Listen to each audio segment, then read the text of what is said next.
Hi, everyone. I'm Carl Bierock. Welcome back to the Jaguar Football Podcast. And if you look at the calendar, it is Oakville week. It is week one here for high school football in Missouri. And with us is the head coach of Seckman football, Dr. Nicholas Bear. Coach, good to see you. This is the week we've been waiting for. The season is finally upon us. Yeah, after the last snap of last year, all the work we put in the off season, all the work this summer, all the practices, all that anticipation, the excitement, all kind of bubbles up at 7 p.m. In the Valley on Friday night. So we're looking forward to it. Oh, can't wait. I know there's a lot of excitement. We had the last two weekends. You asked for two Saturdays a year. We wrapped that up. That's behind us.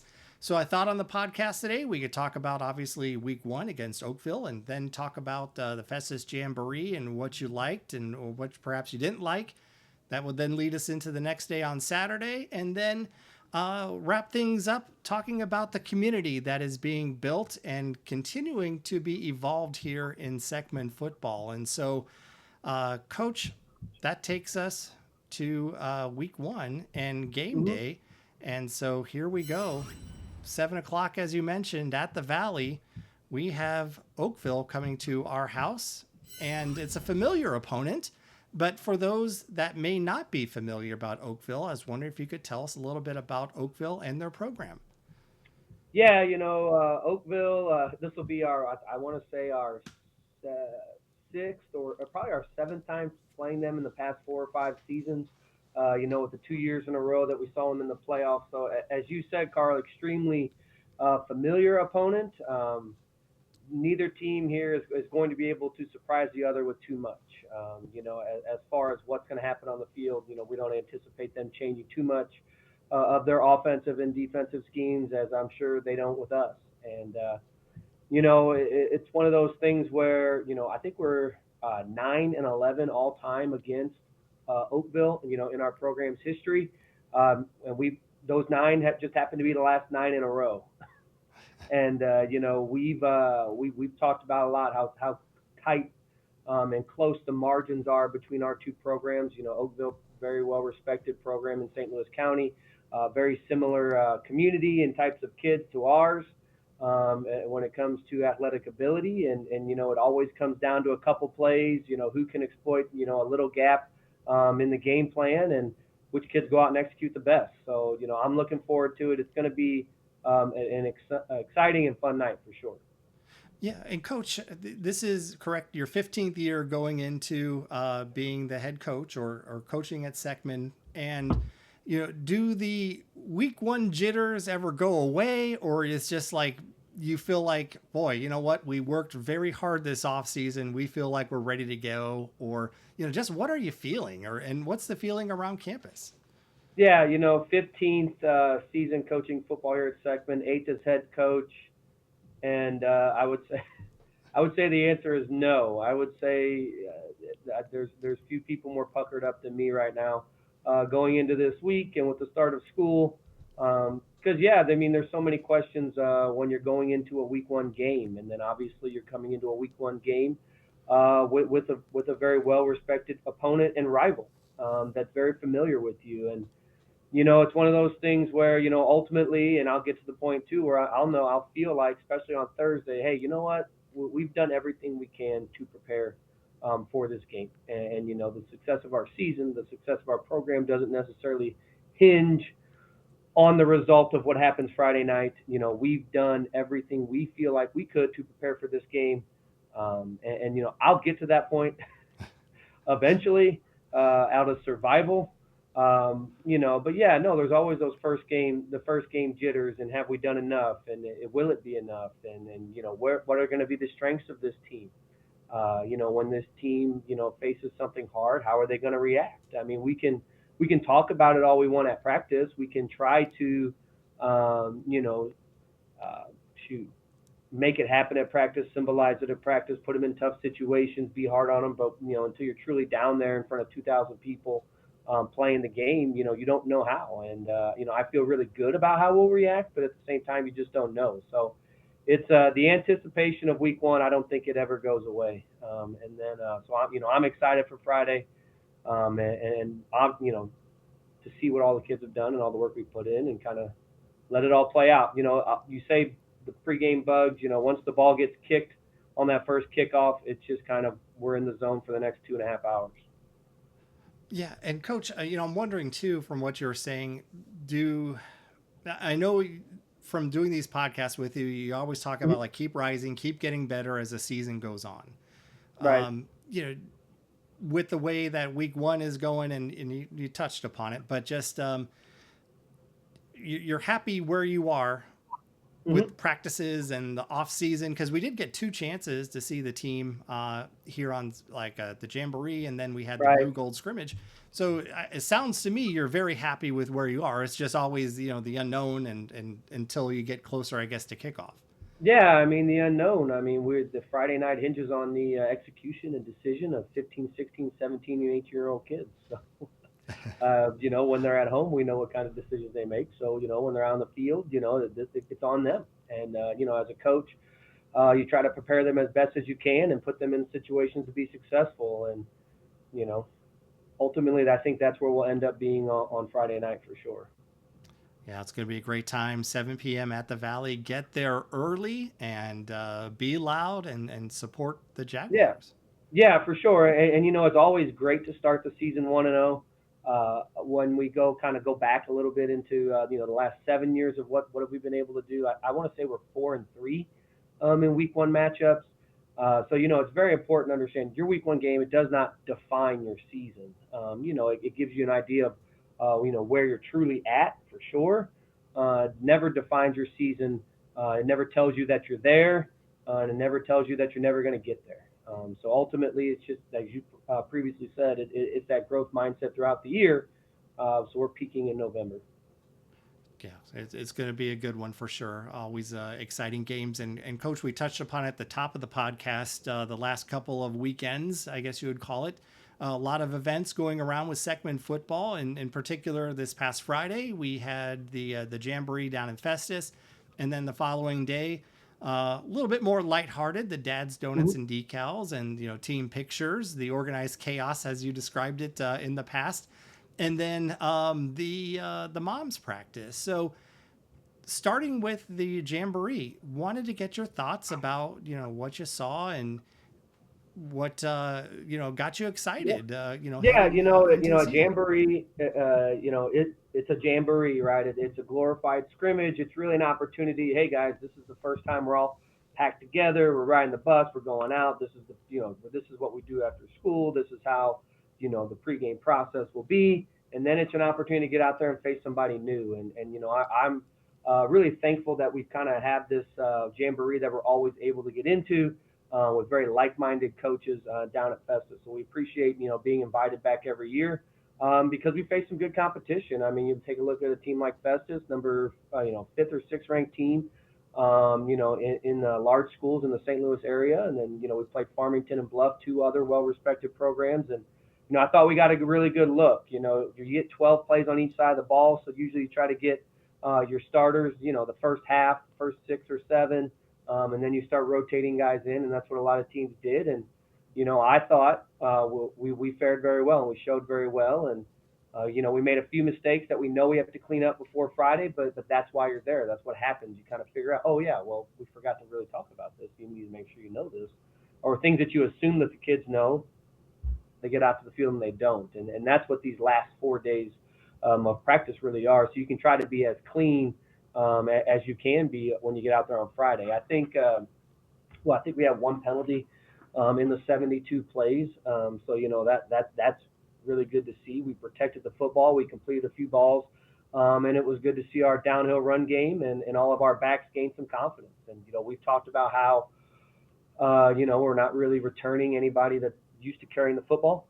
So, it was great for JJ, Trey, Chitwood, and Connor to kind of really all get out there and have some quality reps and get downhill and build some confidence in their ability that we know that they could do. And it was good to see a couple of our guys, including Nick Weiser, Logan Harris, go up for some contested catches because ultimately you're never going to be wide open against good football teams. And you're going to have to make catches in traffic. So, offensively, that was really good to see with the clicking. And then defensively, it's one of those things. I thought we did a really good job with our reads, our communication, Now, okay, we want to make some, get to the film, and things you don't always see at practice start to show up a little bit.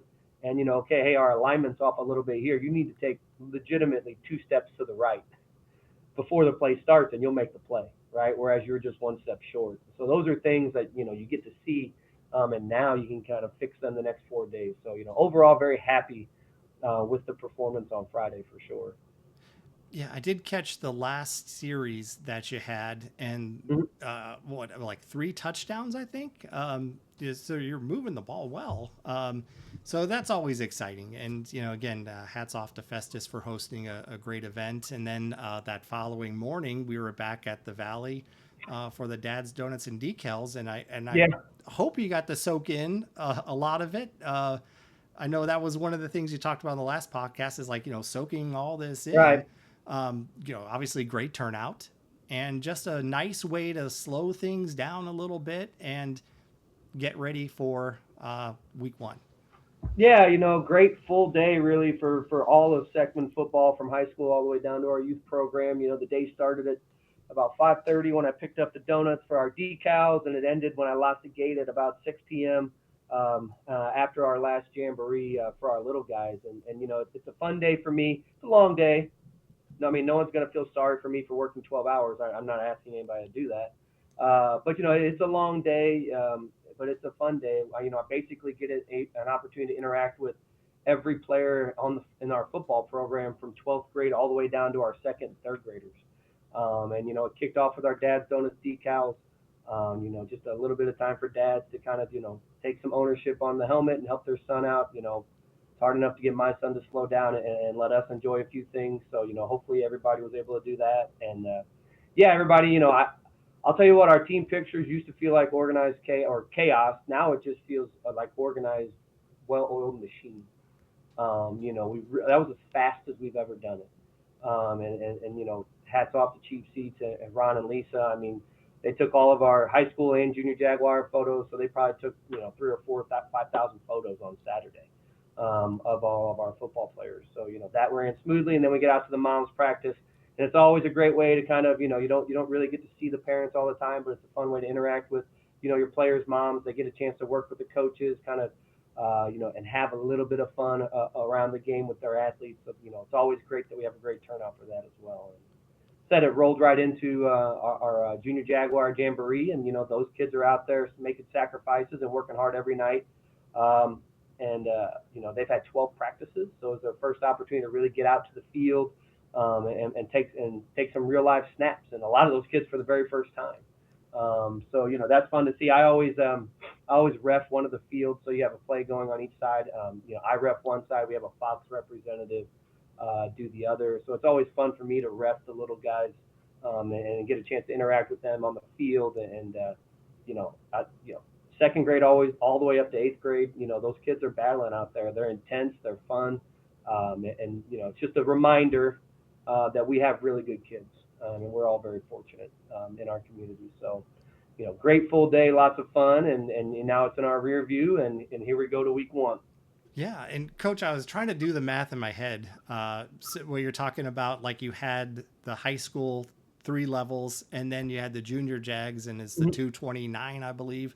So that's almost Yeah, 400 players that you're interacting with on one Saturday. When you sit back and think about that, that's pretty amazing. yeah. And then my wife wondered why I was tired and didn't really feel like going out to eat that night. But I did, Carl. I did. Well, I'm But yeah, hoping. no, it's Yeah, a go lot ahead. of fun. It was a lot of fun, and it's what it's all about. So like I've said before, if I can't slow down and enjoy those sorts of things, then what the hell am I doing here? Yeah, and speaking of like building the community, we would like to just take a moment to acknowledge our sponsors. You see them there on the right side of your screen.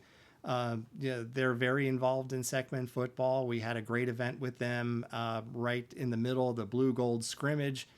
We're gonna have some of their these slides up on our Facebook page as well, Coach. But as you go into your 15th season, how critical is it to have support not only of the parents and just the broader community, but businesses that invest their time and their treasure into Seckman football? Yeah, it's really great to see, not only the people but the businesses of our community really getting behind our program and wanting to support our kids, and help us have nice things. And I know a lot of these sponsors personally, and they're all really excited and more than happy, to support us, and we couldn't thank them enough. And hopefully everybody takes the opportunity to patronize their business, because they're all really good people, and we look forward to their continued support of everything Seckman football. Yeah, it's amazing, and for especially I'll speak for some of the freshman parents. If you have not been to a varsity game, you gotta check it out. It's amazing. It's a great time, and it gives you a little bit of a preview of what's to come in the years ahead. So, throwing that out there to Oh yeah, fellow freshman parents. it's it's $5. I mean, you can't get much for $5 anymore, but you can get a 2.5 hour roller coaster ride. So, come on out and really kind of, take a look at, especially as a freshman parent or a youth parent, hey, this is the level, when coach is talking about the weights and the food and the speed and the work and the commitment, these are the things my athlete is going to have to put in, or I'm going to have to support my athlete to put in if they have a goal of, potentially walking out there one day. All right. Well, we can't wait, and of course, well publicized game coming up at 7 o'clock. And Coach, want to remind everybody that they do have the ability to take this podcast with them. They can listen on Apple Music, also on Spotify. We post it on our Facebook and YouTube channels as well. So we have pretty much the internet covered. If you can get a podcast or any kind of content, we got your back. And as we get into closer and closer to the start of week one, Coach, wanted to give you the floor. Have you take us out and talk about, expectations. And you covered a lot of it at the beginning of the podcast about week one, but wanted to give you the opportunity to, talk to the Jaguar Nation. Yeah, as we get kind of started with the season here, for me, kind of something I want to point out real quick. It's very important for people to be careful where you're getting information about our program, our football program, and the things that are happening in it. For me, if you're reading the Leader and STL today, and you're watching this podcast, those are going to be your three best bets. The Leader, and if STL today happens to write an article about us, those guys are actually talking to me, and learning about things that are happening inside our program, and things that are actually happening. Obviously, if you want to hear it from the horse's mouth, you can do it here on our podcast here. It's just very, be very careful where you're getting it. It's great that, there's people out there that want to highlight and support high school football, but, they don't always get it right. And that's kind of where we want to be careful. You have the Mississippi Gridiron Geek who likes to write about Jefferson County football. That's fantastic. Not a lot of people do. He kind of has a corner on the market, if you know what I'm saying. But you got to take everything you read with a grain of salt. In my mind, I've never had a direct conversation with this guy about our program. I would call it like historical fan fiction. If you want to read it to have some fun and maybe see, and read your player's name every once in a while. I've never read it before. I've had people send it to me before. Do that. If you're taking it as this is coming directly from the Seckman football program and how we believe and what the things that we say, well, that's just not true.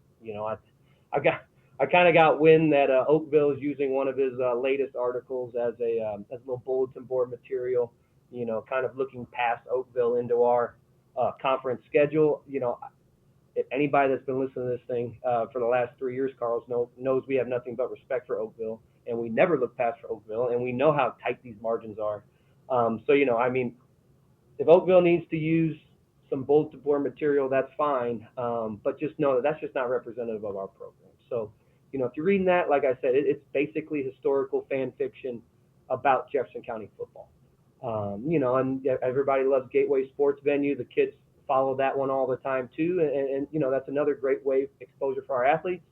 If it's he has rankings, he has this, he has that. Okay, not a lot of in-depth stuff about our program. I haven't really had the opportunity to talk with him much either. So as the season's rolling, Make sure, when you read something about our program, um, the most truthful places, the most accurate places are going to be the Leader STL Today, and the things that we have to say on this program here on our podcast. And, I think most people know I don't have social media. I had Facebook a long time ago in my first year teaching, and then the first student friend request I got, I was like, I think it's about time, to delete this that had all of my college photos on it and things like that. So delete Facebook. So, I've been Facebookless for 15 years. I know that's a place where a lot of people like to go and potentially air their grievances, about the program, about, different things, maybe even me personally. And, you know, I don't have it. The only time I ever really know about it is when people send me screenshots of it. So I'm just going to ask people, stop sending me screenshots of it. I don't want to know. I'm working really hard here to kind of keep my sanity and really make sure that it's a job I could do for the next 14, 15 years, and I can't give any energy to these people. I want to put any ounce of energy I have, back into our athletes, our program, and not give these people any more of my time, which I probably have given them too much already. Because we have a lot of support for this program, and these guys that are keyboard warriors, they've had plenty of opportunities to come up to me and let me know how they feel. But whenever they walk past me, their eyes are down and they walk about 35 feet away from me. So, they have every opportunity to tell me these things. They don't. We know why. So, like I said, I have people that send this stuff to me. Don't send it to me anymore. I don't care. I don't want to see it. I want to focus on the things that are happening on our program and our athletes. And, we just have so many positive things, so many great people to celebrate. That's where I want to put my energy. So I'm really excited about getting out there on Friday night with our guys. We do a lot of things, and it all kind of culminates into these Varsity Friday nights. The success of our program is not defined by it, but it is certainly what we work for. So to get out there Friday, let's come out, let's enjoy it. I think I hinted at it. It's a 2.5-hour roller coaster ride, and sometimes you finish the roller coaster at the top, and sometimes you finish at the bottom. And it's important to be there for our athletes after the game either way. Yeah, well said, Coach. Well said. And it's interesting. That's how this podcast really came to fruition. It started, after one of the banquets, and just having you talk about plays and another opportunity or a vehicle to talk about the program outside of the weekly emails that you send to the parents. It's just a good opportunity to kind of go a little bit behind the email, so to speak, and learn more about the program. Yeah, and touch on my emails real quick, Carl, because, you've been around a long time. I've had some parents been around a long time. Obviously, my emails have had a little less substance. And then the last couple of years, I was like, my first couple of years, I spent a lot of time on those things and put a lot of time and effort and heart into those. Now we're able to do that with this podcast, right? And I think somebody got me, well, Coach, I know you've been using AI in your emails lately. You got me. Guilty. Now, I'm typing up the emails. I'm putting in all the necessary information. I'm just not proofreading it, taking the 30 minutes to an hour to proofread it like I used to. And hey, now if I can make 2 clicks and it gets edited and it gets formatted to where everybody knows what's going on and all the information's good, yes. Okay. Now, has the emails lost some soul? I don't know. If you're craving for Coach Bear's soul, come on out to the podcast here. Right. I mean, look, we think talked of all about the time I used to spend editing, and now I can spend that with my wife. I can spend it with my kids. I can spend it on the football program. It's just one less stress level for me. No doubt. One of my favorite prompts, Coach, is edit this email for clarity. Yes. Cut and paste, and you're done. So no judgment here. I mean, it's just the way things are going, and that could be a discussion for another day.